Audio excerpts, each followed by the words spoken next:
자, 우리는 다 사실 이민자죠. 이민자들이 이렇게 캐나다에 오게 되면 처음 해야 되는 일이 몇 가지가 있습니다. 그 중에 모든 이민자들이 거쳐가는 필수적인 단계 중에 하나가 무엇인가 하면 ESL에 가서 영어를 배우는 것이죠. 저는 유학을 왔기 때문에 처음에는 ESL을 가지 않았습니다. 한국에서 ESL을 다녔죠. 하지만 좀 몇 년 지난 다음에 기회가 와서 캐나다에서도 저도 ESL 가서 여러 외국 사람들과 함께 영어를 공부했던 적이 있습니다. 여러분도 다 경험해 보셔서 알지만 한국 사람이 ESL에 가면은 항상 느끼는 게 있습니다. 야, 저 사람들은 문법이나 리딩은 나보다 훨씬 못하는데 왜 말은 저렇게 잘할까? 그런 의구심을 거기 가면 항상 느끼죠. 자, 그런데 거기서 많은 외국 사람들, 동남아 사람도 만나기도 하고 아프리카 또는 남미 사람도 만납니다. 여러 사람을 만나는데 한 번은 제가 옆에 앉은 사람이랑 이야기를 하다 보니까 그 사람은 이란에서 온 사람이었습니다.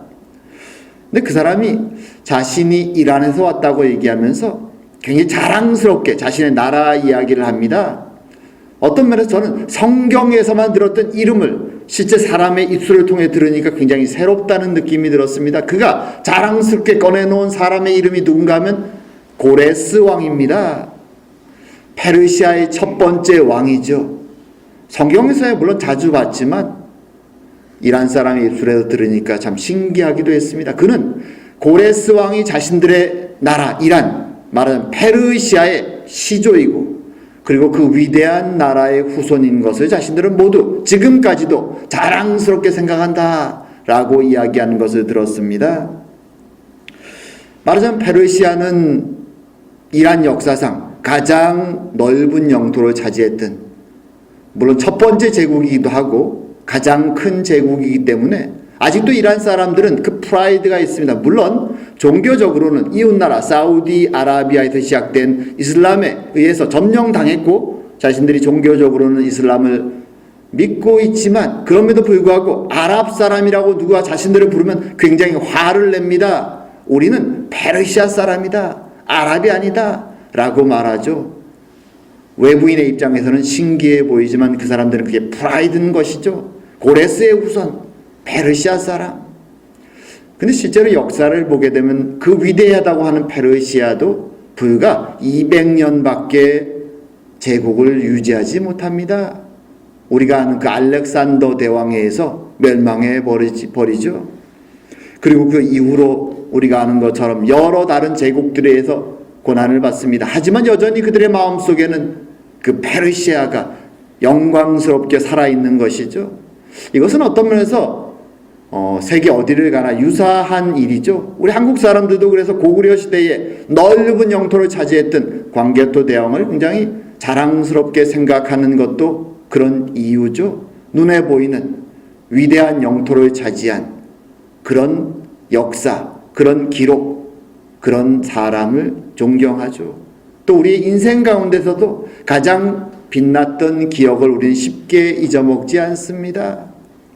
세상은 그렇습니다. 눈에 보이는 것, 그리고 언제일지도 모르는 옛날 이야기임에도 불구하고 가장 자랑스러웠던 그 시절을 꺼내서 사람들에게 보여주기를 좋아하죠. 하지만 오늘 본문의 말씀에 보게 되면 정말로 영원한 것, 정말로 자랑스러운 것, 정말로 영광스러운 것은 눈에 보이는 잠시 있다 없어질 그 나라들이 아니라 바로 하나님에서 세워지는 영원한 나라에 있다. 그것을 우리에게 기억하라고 말씀해 줍니다. 자, 오늘은 그래서 오늘 본문에 이 느부갓네살 왕의 꿈의 이야기를 구체적으로 나누면서 하나님이 어떤 메시지를 이 꿈의 이야기를 통해서 느부갓네살과 그리고 지금 이 자리에 있는 우리들에게 해주기 원하시는가 한번 생각해 보는 시간을 갖기 원합니다. 자, 오늘 본문에 우리가 방금 읽은 내용에 꿈의 이야기가 등장합니다. 느부갓네살이 제발 맞춰봐라 라고 자신의 지혜자들에게 그렇게 외쳤던 그 꿈을 다니엘이 아주 구체적으로 하나하나 다 이야기를 해줍니다. 자, 그 이야기에는 큰 신상이 등장하죠. 큰 신상. 그런데 그냥 보통의 신상과 좀 다릅니다.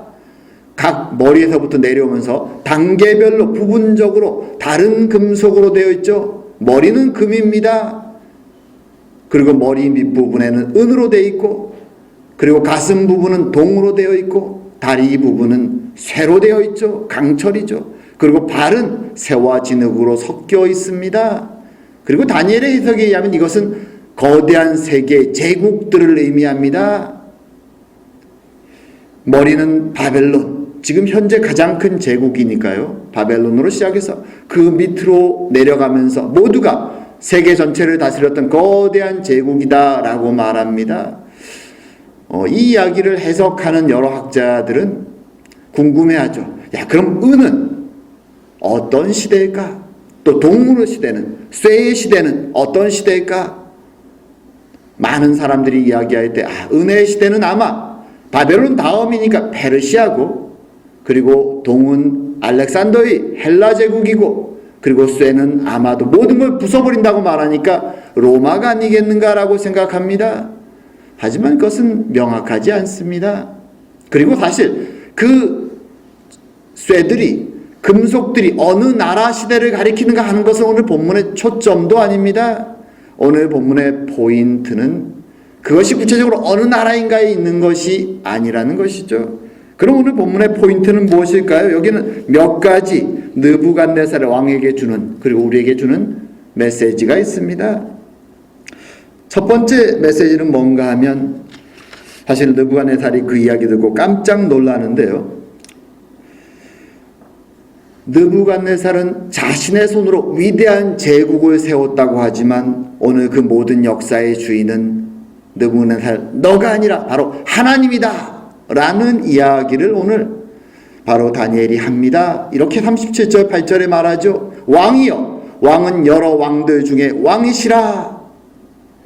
하늘의 하나님이 나라와 권세와 능력과 영광을 왕에게 주셨고, 사람들과 들짐승과 공중의 새들 어느 곳에 있는 것을 막론하고 그것들을 왕의 손에 넘기사 다 다스리게 하셨으니 왕은 곧 그 금머리니이다.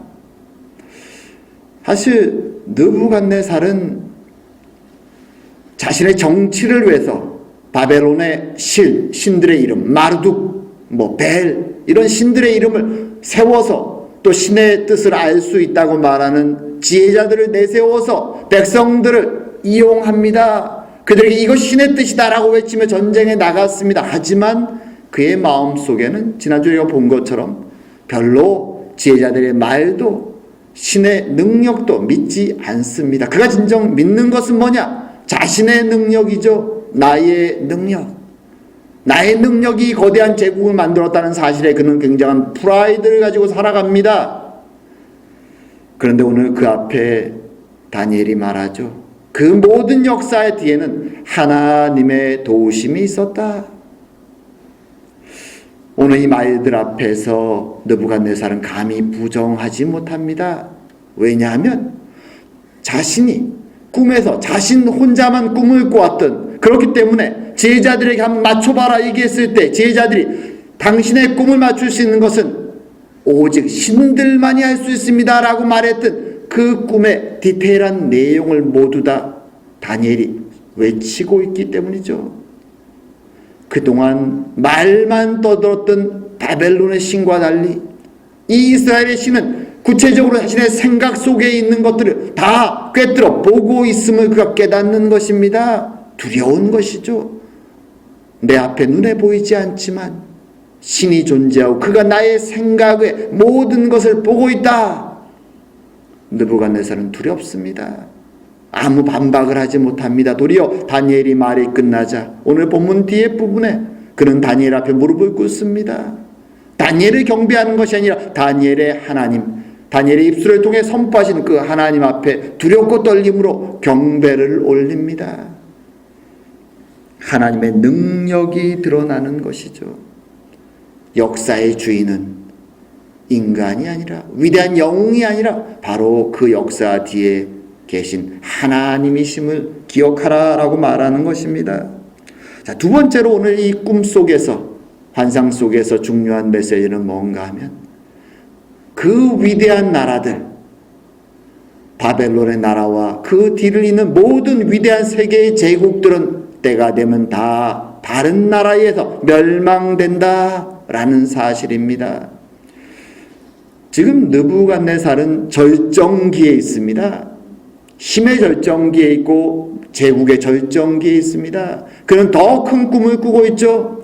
누구도 그런 절정기에 있는 왕은 나의 제국이 곧 몇십 년 뒤면 다 멸망해버릴 거야 라는 것은 꿈도 꾸지 않습니다. 더 강력한, 더 큰 것을 꿈꾸죠.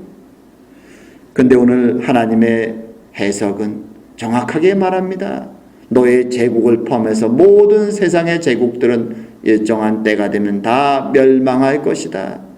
사실 그것이 역사를 우리가 알고 있는 우리의 시선으로 볼 때 진리죠.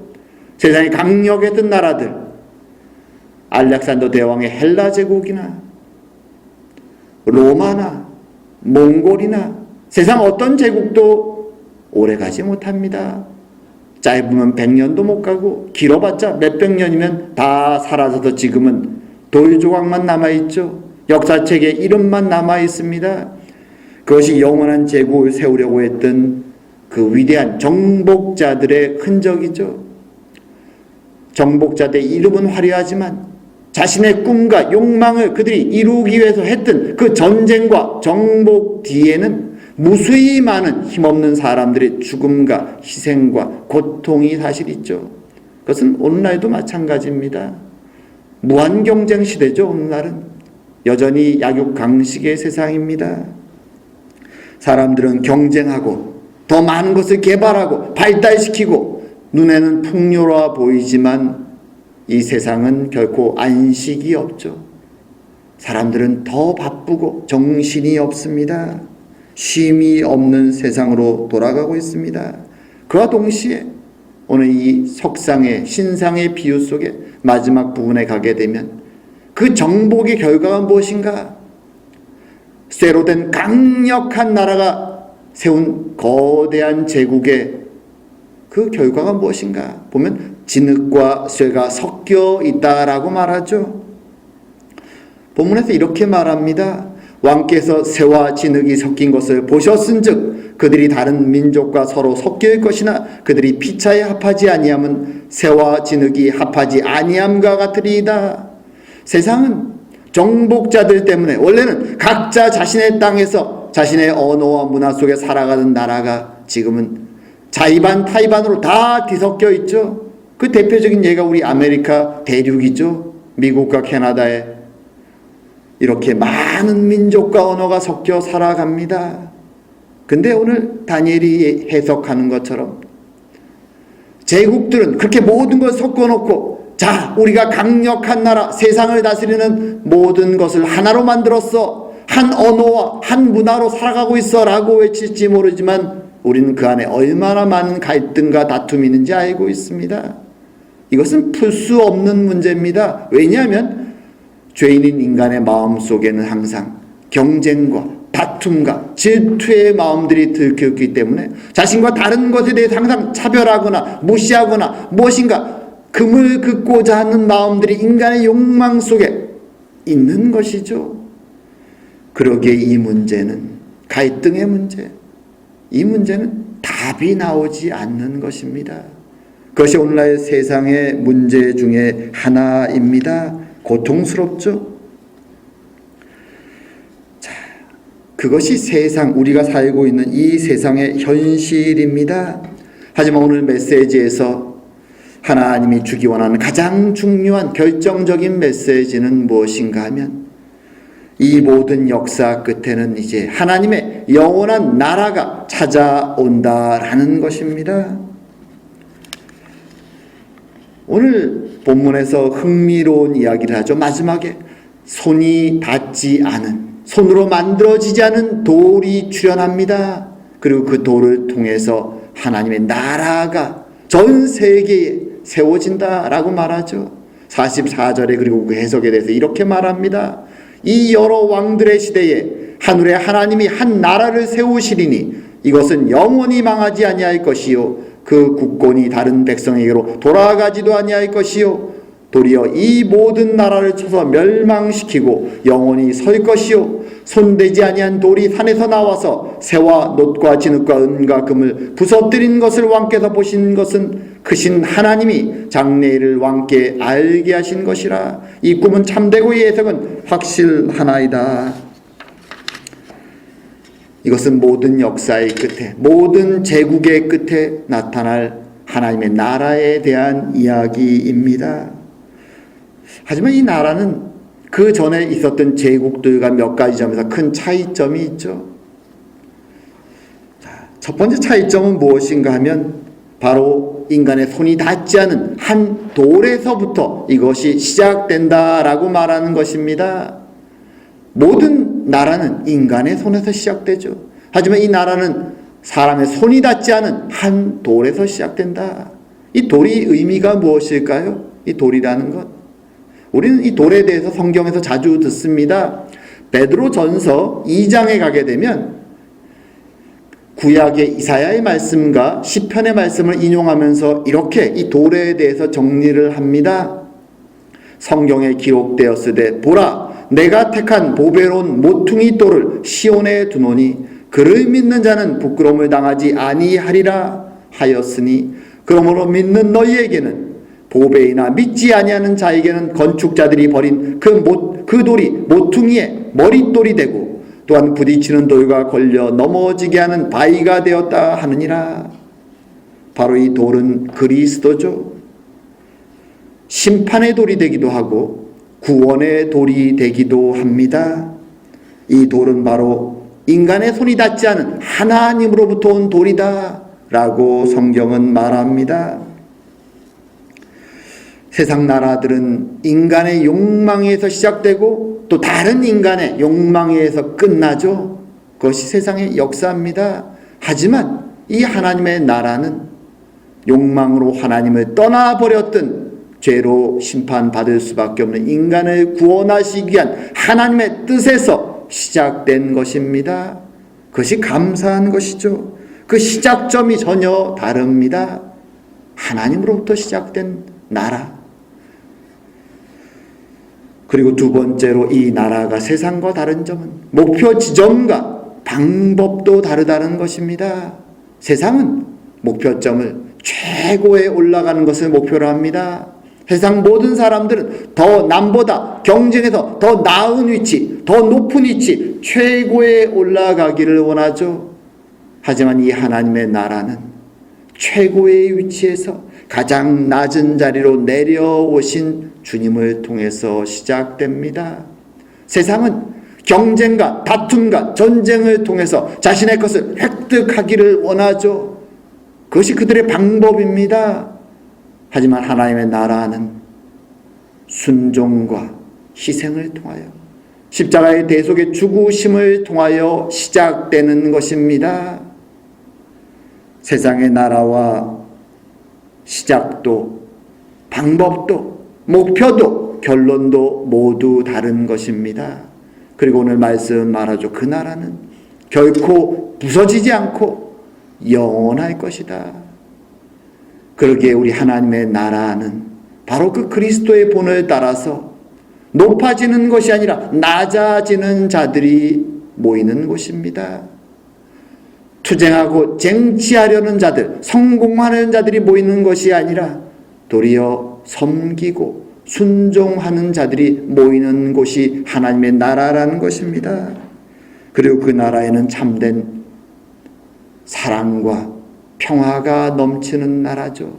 그 나라에 대해서 우리가 잘 아는 이사야 선지자의 말씀이 선포되죠. 이런 나라다라고 말하죠. 그 나라는 그때 이리가 어린 양과 함께 살며 표범이 어린 염소와 함께 누우며 송아지의 어린 사자와 사이진 짐승이 함께 있어 어린아이에게 끌리며 암소와 곰이 함께 먹으며 그것들의 새끼가 함께 엎드리며 사자가 소처럼 풀을 먹을 것이며 젖먹는 아이가 독사의 구멍에서 장난하며 젖된 어린아이가 독사의 굴에 손을 넣을 것이라. 내 거룩한 산 모든 곳에서 해됨도 없고 상함도 없을 것이니 이는 물이 바다를 덮음같이 여호와를 아는 지식이 세상에 충만할 것임이니라.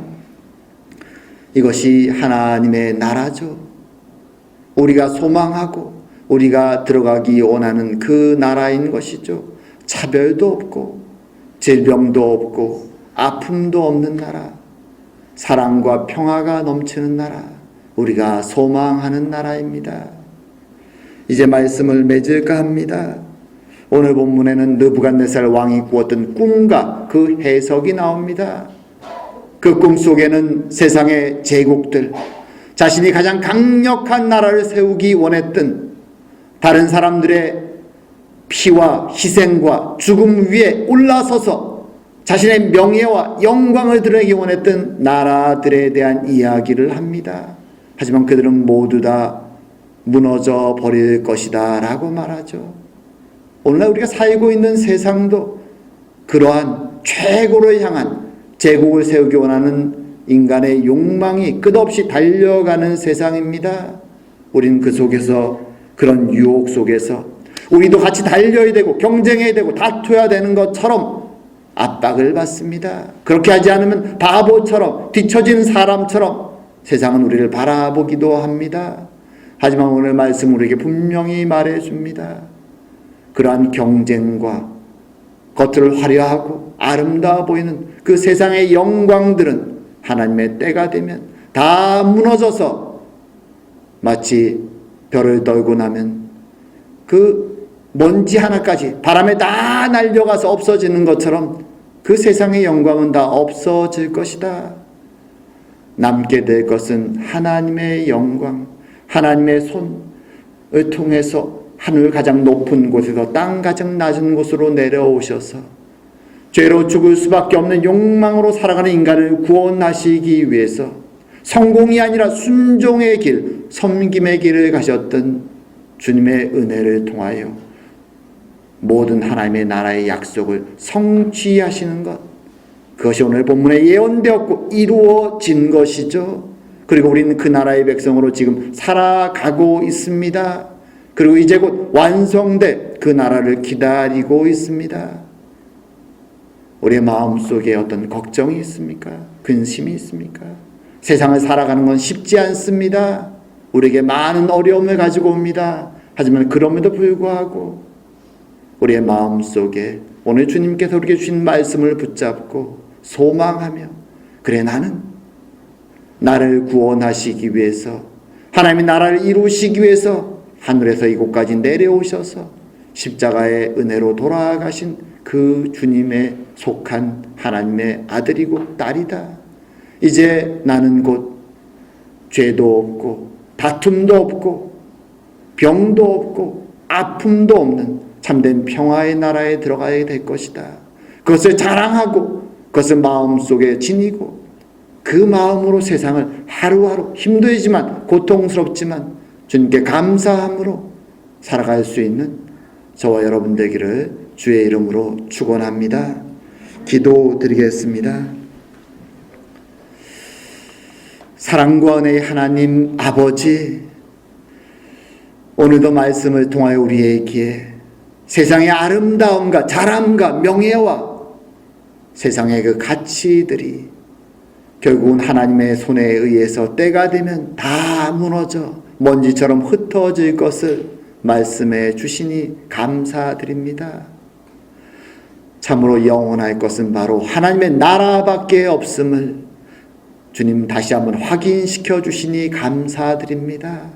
참으로 평화의 나라, 사랑이 넘치는 나라, 더 이상 고통과 질병이 없는 나라, 주님 그 나라를 소망하게 하여 주시옵고, 그것을 위해 이 땅에 내려오셔서 참된 섬김을 보여주신 그리스도의 뒤를 따라 서로 사랑하고 섬기며 주님 살아갈 수 있는 저희가 다 될 수 있도록 은혜 내려 주시옵소서.